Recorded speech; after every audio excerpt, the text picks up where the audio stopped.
প্রথম দেখা জ্যৈষ্ঠ এখন অনেক দেরি আতে ফাগুন তাই মানে না মহুয়ার নিশাতে সর্বনাশের ফ্ল্যাশব্যাক।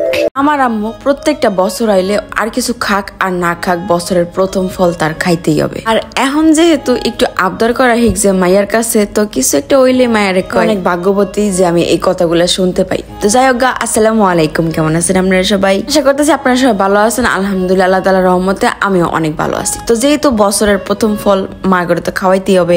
পুরো ভিডিও শুরু করার আগে আজকের ভিডিওটা কারা কোন জায়গা থেকে দেখতেছেন অবশ্যই কিন্তু কমেন্ট করে জানাতে একদম ভুলবেন না। আম্মু যেহেতু এই কথা কইছে আমি তোর বইয়া থাকতে পারি না, তো তাড়াতাড়ি করে আমি বছরের প্রথম ফলটা খুব ভালো পাবো আর আম্মু পাপা খাইয়া অনেক তৃপ্তি পাইবো এটাই খোঁজার সন্ধান করতেছিলাম। আর ওই মুহূর্তেই পেজ আমার সামনে বারবার ঘোরাঘুরি করতেছিল যে জায়গায় কিনা একবারে পুরা রাজশাহীর পিওর হিমসাগরের আম আর কি সেল করতেছিল। আর এটা দেখে আমি আর একটা সেকেন্ডও থামি নাই। আমি আবার চিন্তা করতেছিলাম যদি আমগুলা বালানো হয় তাহলে তো আমার টাকাগুলো নষ্ট। আর আম্মু প্রথমবারে একটা ডস খেয়ে যাবো গা। বাসাই কইরা ওগো হোয়াটসঅ্যাপ নাম্বার ছিল, ওই হোয়াটসঅ্যাপ নাম্বারে ফোন দিয়া সবকিছু কনফার্মেশন নিয়ে তারপরে ফাইনালি আমি অর্ডার করে দিই এই হিমসাগরের আমগুলা। ওরা সুন্দরবনে পাঠায়, কারণ যেহেতু এতগুলা আম এগুলা আর কি কুরিয়ার করে অমনি আয় না। তো আমগুলা সাইজ দেখতে তো অনেক ভালো লাগতেছিল আর স্মেল বাইরে ভাই পুরো বাসা মমো করতেছিল। এই হোক, আমগুলো আমি আনছিলাম আগের দিন আর এর পরের দিনই পাপার রাইতে গেছিলাম, কারণ আমগুলা তো আম্মু পর্যন্ত পৌঁছায় দিতে হবে, তাই না? শুধুমাত্র আম্মু না, মানে পুরো ফ্যামিলির খাওয়ানোর লেগে। পরে পাপা আয় পরে সকাল সকাল, কারণ আমগুলা অর্ধেক কাঁচা পাকা টাইপের, কারণ কিছুদিন পরে এটা পুরোপুরি, কিছুদিন না দুদিন পরে এটা পুরোপুরি পাইকা যাবো গা।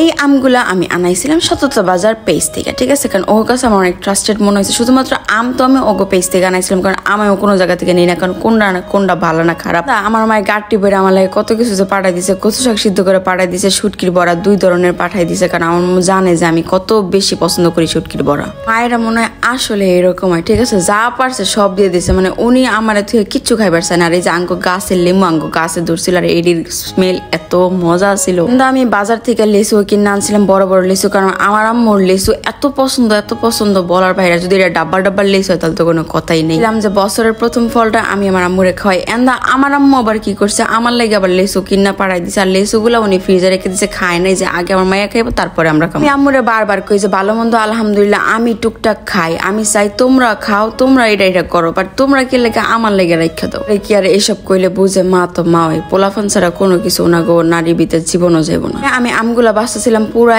1 ক্যারেট আম আনাইছিলাম, প্রায় 10 কেজির উপরে হইব। তো আর কি কয়টা আমার লাগে রাখা, বাকিগুলা সব পাপারে দিয়ে দিব যেন আম্মু ওরা সবাই মিলে খাইতে পারে। তাই ওগো বাসায় মানুষ বেশি, আমি তো এই জায়গায় টুকটাক খাই আর একলা থাই, এত কিছু খাইতেও ভালো লাগে না। তো হেরা যেহেতু কয়েকজন মানুষ আর সিপু অনেক বেশি আম পছন্দ করে, মানে আমার খরগোশ একটু পর পরে ঘুরে ঘুরে আম খায়। পায়ে আইসে সকালবেলা পাপা রেখে আমি আমার চোখের সামনে আম না খাওয়াই বিদায় করবো, এটাকে কোনো সময় সম্ভব। তো সুন্দর করে পাপারে কাটিয়ে দিতেছিলাম আর পাপায় খাইতেছিল। যে আমগুলা আসলেই মজা। আমি অনেক ডরাইতেছিলাম যে পাপার পছন্দ হবো কিনা, কারণ আমি কিন্তু আম একটা মহেদিনের প্রথম আমটা আমি পাপারে খাওয়াইছি। তো মিষ্টি আসছিল আমগুলো আর আমি চিন্তা করছিলাম যে এই নেক্সট ডে আবার এই আমগুলো শেষ হলে আমি আবার আম অর্ডার করাবো, কারণ বেশি দিন কিন্তু নাই, কয়দিন পরে আম এমনিতে শেষ হয়ে যাবো গা। আশায়ের উপরে আম আছে কিনা আমার মতো জানা নাই। আর হিমসাগর আমটা আমার অনেক পছন্দ। আরো একটা আম আমার অনেক ভাল লাগে, এটা হলো আম্রপালি। এখন তো আম আপনাকে পছন্দ কার আর কোন আমটা আপনাকে ভালো লাগে, মানে কোন জাতের? এক একজনের ল্যাংড়া পছন্দ, ফজলি পছন্দ, আমার তো আম্রপালি আর হিমসাগর পছন্দ। এই জায়গায় পাপাই সুন্দর করে আর কি ব্যাগের ভিতরে বইরা লইতেছিল আর আমি আর কি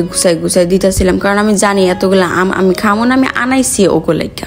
আপনারা যদি চান যে রাজশাহীর এরকম অথেন্টিক আম খাইতে, যেটা কিনা অনেক মিষ্টি আর অনেক ফ্লেভারফুল, তাহলে কিন্তু অবশ্যই হিমসাগরের এই আমটা ট্রাই করতে পারেন। ডেসক্রিপশন বক্সে ওগো পেজ লিঙ্কটা আমি দিয়ে দিব। আরো আরেকটা জিনিস ভাই, আমার বাসায় জিনিস থাকলে আমার মন আমি সব করে দিয়ে দিই, কারণ এগুলো আমি খাই না প্রপারলি। ভাই সুক্কা টাইপের খাবার অনেক পছন্দ করে, মানে আম যেহেতু পাপার আবার একটু প্রেশারের সমস্যা, তো উনি একটু টক জাতীয় খাবার দাবার সবসময় খাইতে থাকে। দুদিন আগে আমি ঘরে বইয়া কক্সবাজার থেকে অনেকগুলা বার্মিস টাইপের অনেক ধরনের আচার আনাইছিলাম, যেগুলা কিনা এখন আমি পাপারে সুন্দর করে দিয়ে দিতেছি, কারণ আমি জানি যে পাপা এগুলো দেখলে অনেক বেশি খুশি হয়ে যাবো। আম্মুর লাগে আম, খরগোশের লাগে আম, লিচু, আর পাপার লাগে এই আচার।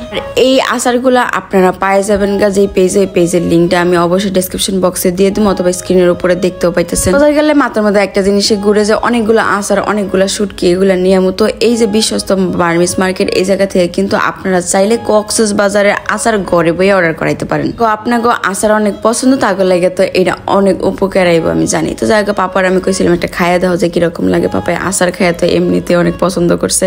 মাসের বাজার করানোর সময় আমি আম্মু পাপার লাগেও এক্সট্রা করে কিছু মাংস কিনছিলাম, কারণ আমি আমার মা বাবা যেমন আমার ছাড়া কিছু খাইতে পারে না, তেমন হ্যাগর ছাড়া আমিও কিছু খাইতে পারি না। ওই যে আমি খাবার অর্ডার করে আনাইছিলাম, হ্যাগুলোকে ডিপ করে রাখছিলাম, সেইগুলো আমি একবারে সুন্দর মতন করে বুঝাই দিচ্ছি। আমি পারলে আমার ঘরে সবকিছু মনে দিয়ে দিতাম। ছিল আমার বছরের প্রথম ফল খাওয়ার অভিজ্ঞতা। তো ভালো থাকেন সবাই, দেখা হবে অন্য কোনো ভিডিওতে। সবাই জানাইতেছি আল্লাহ হাফেজ।